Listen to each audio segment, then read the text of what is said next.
Hello everyone, welcome back to my channel. आज हम देखने जा रहे हैं वन डे एपिसोड 4 का हिंदी एक्सप्लेनेशन। स्टार्टिंग में हमें दिखाते हैं कि वेद बहुत बेचारा से रो रहा है। उसकी माँ हॉस्पिटल में एडमिट है, जिनकी एक्सीडेंटली डेथ हो जाती है। और ये सब जो है याक अपने सपने में देख रहा है और वो देखते देखते रोने लगता है। उसको रोता हुआ देखकर डी, जो कि उसके बगल में सो रहा होता है, उठता है, उसे कंफर्ट करने की कोशिश करता है। इसके बाद वो उसको हाथ पकड़ता है और सहलाता है। इतने में ही याक की आँख खुल जाती है और वो उसे देखता है। डी उससे कहता है कि अभी काफ़ी समय है, वो थोड़ी देर और सो सकता है, और उसका हाथ पकड़कर वापस से दोनों सो जाते हैं। याक ये देख करके बहुत खुश होता है। नेक्स्ट दिन मॉर्निंग में शिफ्ट होता है, जहाँ हमें दिखाया जाता है जो डॉक्टर टेर होता है वो याक और डी की पुरानी मोमेंट्स, जब हॉस्पिटल गया था, उसको याद कर रहा होता है और बहुत ही परेशान हो रहा होता है। इसी बीच डॉक्टर डी का जो फ्रेंड होता है वो वहाँ आ जाता है और डॉक्टर टेर उसे कहता है कि डी हमेशा तुम्हारे साथ रहता है, आज डी क्यों नहीं आया है।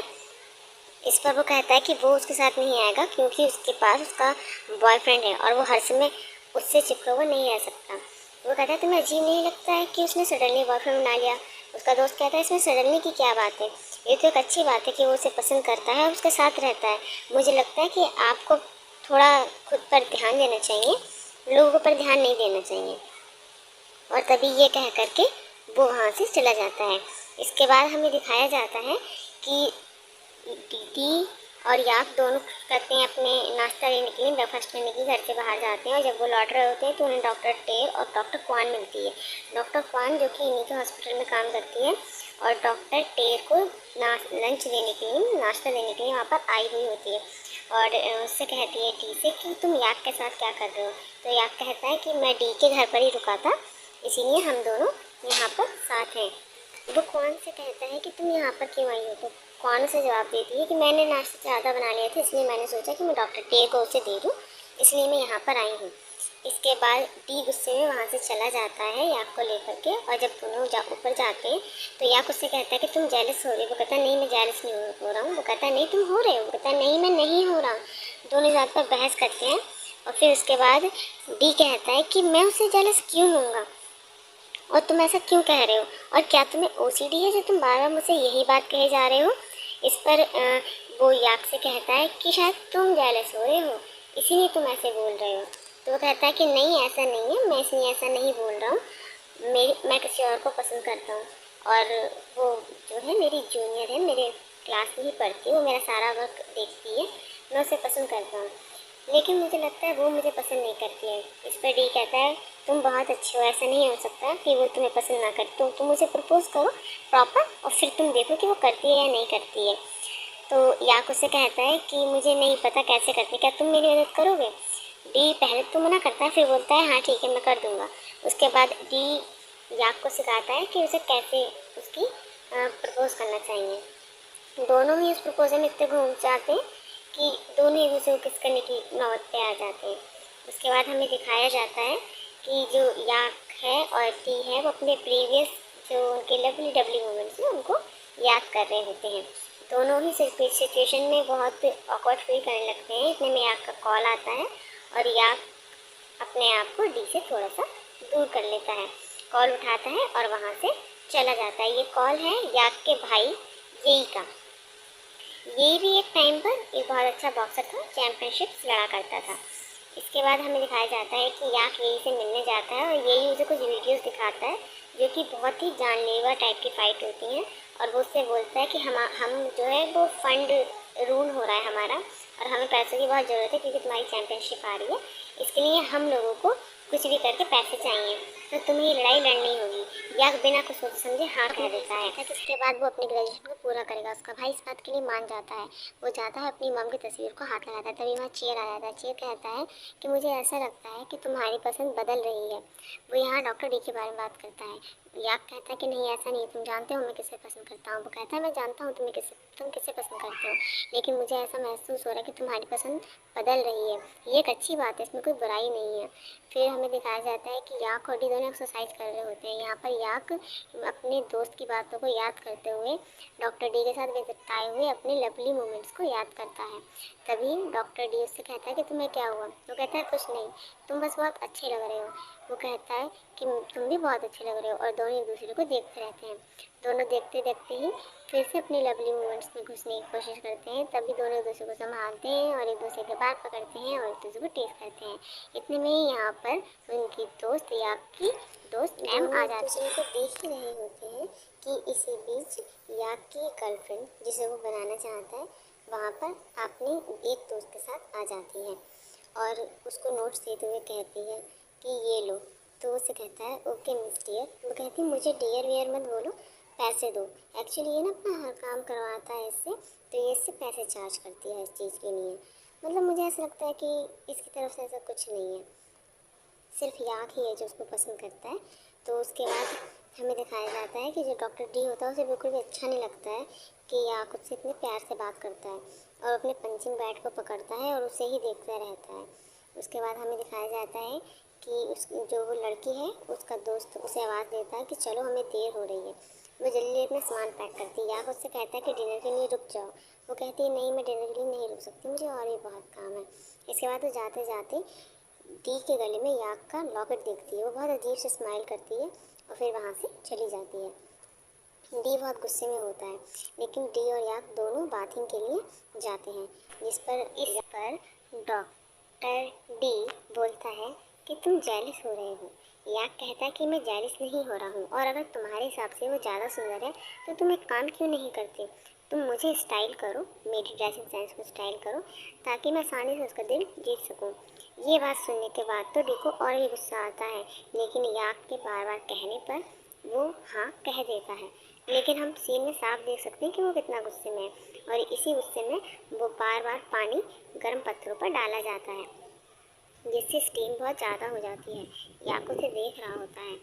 याक डी से कहता है कि अब बस भी करो, तुम कितना डालोगे, लेकिन वो उसकी बात नहीं सुनता है और बार बार डाले जाता है पानी को, जिस पर याक उसे रोक लेता है। दोनों एक दूसरे को देखते हैं और ये सारा सीन जो होता है ये याक का भाई बाहर से देख रहा होता है। उसका बियर भी देख रहा होता है। तो चेर कहता है यही से यही क्या तुम्हें लगता है दोनों एक दूसरे को पसंद करते हैं। तो यही कहता है कि हाँ मुझे लगता है। तो चेर कहता है कि तुम्हें क्या लगता है, तुम डिसअपॉइंट हो। बोला नहीं, मैं डिसअपॉइंट नहीं हूँ, जिसमें मेरा भाई खुश है मैं भी खुश हूँ, और मैं तुम्हारे साथ बहुत खुश हूँ। इसी के साथ वो दोनों भी रोमांस करते हैं, जिस पर चेर उसे रोकता है, लेकिन यही नहीं रुकता है।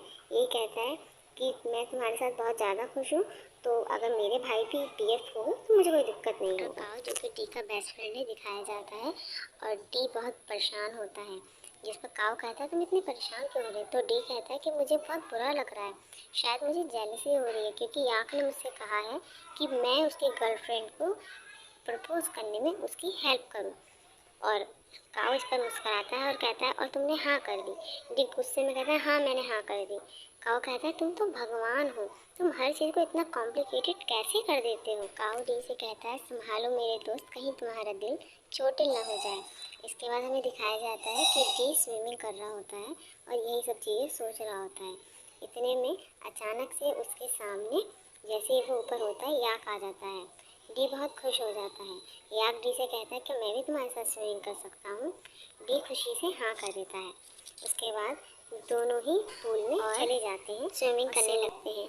इसके साथ ही वो थोड़ा रोमांस भी करते हैं, लेकिन अचानक से याक डी से कहता है कि तुमने कहा था कि तुम मैच के बाद मेरी गर्लफ्रेंड जो कि टैम होने वाली है उसको प्रपोज करने में मेरी हेल्प करोगे। डी को फिर गुस्सा आ जाता है और डी उसे मना करता है। याक कहता है चलो भी, तुमने ऐसे कहा था कि तुम मदद करोगे। डी फिर मना करता है। याक कहता है प्लीज़ मेरी मदद कर दो। तो डी कहता है ठीक है, इस मैच के बाद करूँगा। वो कहता है हाँ ठीक है, इस मैच के बाद करना। दोनों यही बात कर रहे होते हैं और एक दूसरे को फिर से देखने लग जाते हैं। इसके बाद जो हमारा सीन है वो शिफ्ट हो जाता है, और ये सीन शिफ्ट होता है मॉर्निंग में, जो कि एक हॉस्पिटल का सीन दिखाया जाता है।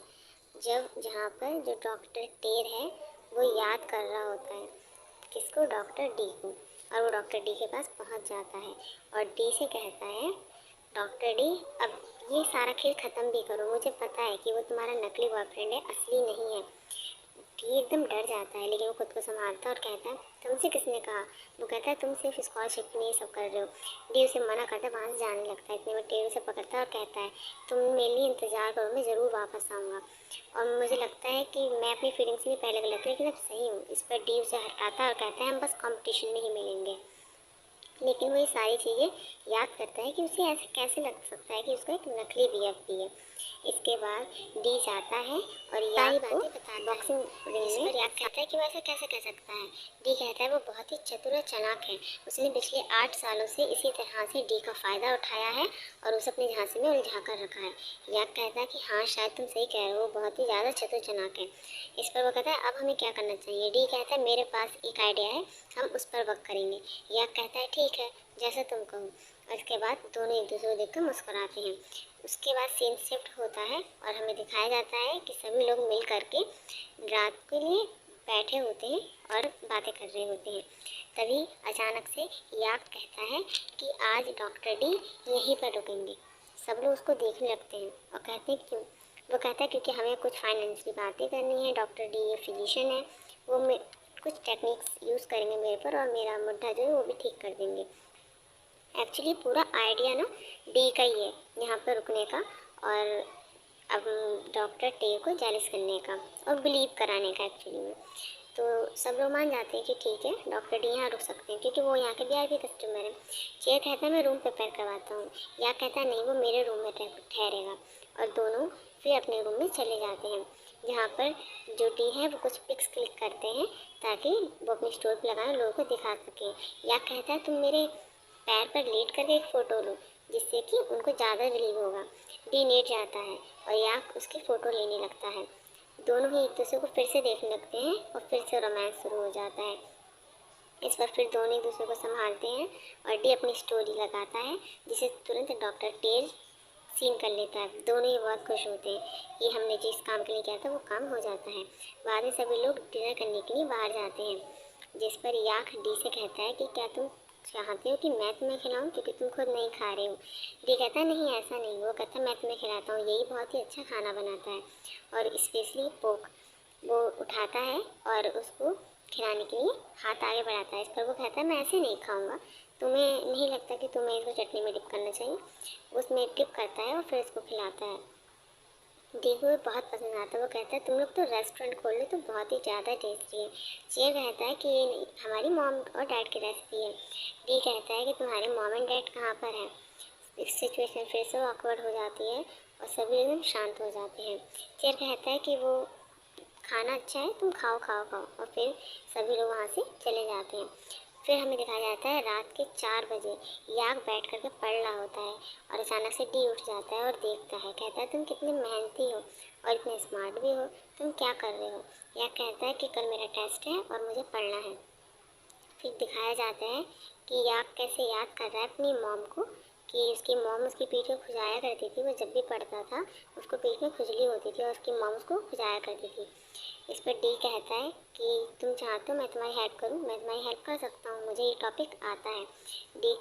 याक कहता है और सच में वो कहता है हाँ इस पर इतने में ही याक की खुजली मचने लगती है कमर में। डी कहता है लाओ मैं तुम्हारी कमर को खुजा देता हूँ।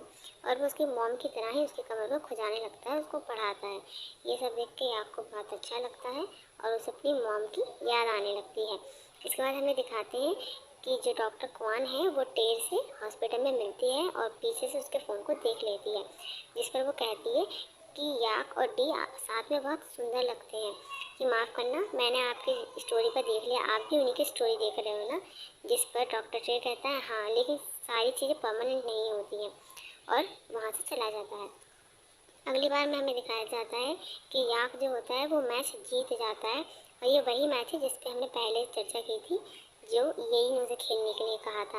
और जब वो मैच जीत जाता है, ये मैच जो डॉक्टर डी हैं वो अपने ऑफिस में ऑनलाइन देख रहे होते हैं। वो खुशी से कूद पड़ते हैं यही तुम जीत गए और वो उसे कॉन्ग्रेचुलेशन भी सेंड करते हैं जिस पर उसका दोस्त काओ देखकर बहुत ही खुश होता है और बहुत ही अजीब तरह से उसे देखता है। डी आता है और कहता है देखो काओ देखो, याक ये मैच जीत गया। याक सच में जीनियस है, उसने कल जो टेस्ट दिया था वो उसमें भी पास हो गया और अब ये फाइट ये भी जीत गया। वो सच में जीनियस है। काओ कहता है वो तो जीनियस है लेकिन मैं देख रहा हूँ कि कोई और भी है जो उसके प्यार में गिरता जा रहा है। वो कहता है, ये तुम क्या कह रहे हो काओ। वो कहता है, देखो मैं एक रिलेशनशिप एक्सपर्ट हूँ और मैं ये देखकर बता सकता हूँ कि ये रिश्ता भले ही झूठ से शुरू हुआ था, लेकिन इस समय तुम दोनों के दिल में एक दूसरे की फीलिंग्स हैं और वो साफ तौर पर देखी जाती हैं। तुम दोनों एक दूसरे के साथ बहुत खुश रहते हो।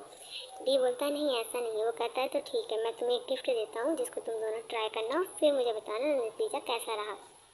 वो उन दोनों को एक प्रॉप देता है जो कि एक रैबिट और एक टाइगर का होता है। डी जा कर कर ये याक को देता है, कहता है कि हम आज इसको पहन करके अपनी रोमांस करेंगे। दोनों वो पहन लेते हैं, जिस पर दोनों एक दूसरे को बहुत पूरी तरह से क्यूट वाली नज़रों से देखते हैं और एक दूसरे के साथ भी टाइम स्पेंड करते हैं। इसके बाद याक डी से कहता है, तुम बार बार काऊ की बातें कर रहे हो, तो मुझे ये बताओ कि मैं तुम्हारे ज़्यादा क्लोज हूँ या काऊ। जिस पर वो कहता है, नो डाउट काऊ मेरे ज़्यादा क्लोज है, वो मेरा बेस्ट फ्रेंड है। वो कहता है कि फिर मैं कौन हूँ। वो कहता है, तुम मेरे फक बड़े, तुम मेरे सबसे क्लोज हो, तुमसे ज़्यादा क्लोज मेरे कोई भी नहीं है। जिस पर वो बहुत खुश होता है और उसे देखते हुए स्माइल करता है और कहता है, तुम बहुत अच्छे हो डी, तुम मेरे सबसे करीबी हो। इसके बाद एपिसोड यहीं ख़त्म हो जाता है और अब अगला एपिसोड आएगा।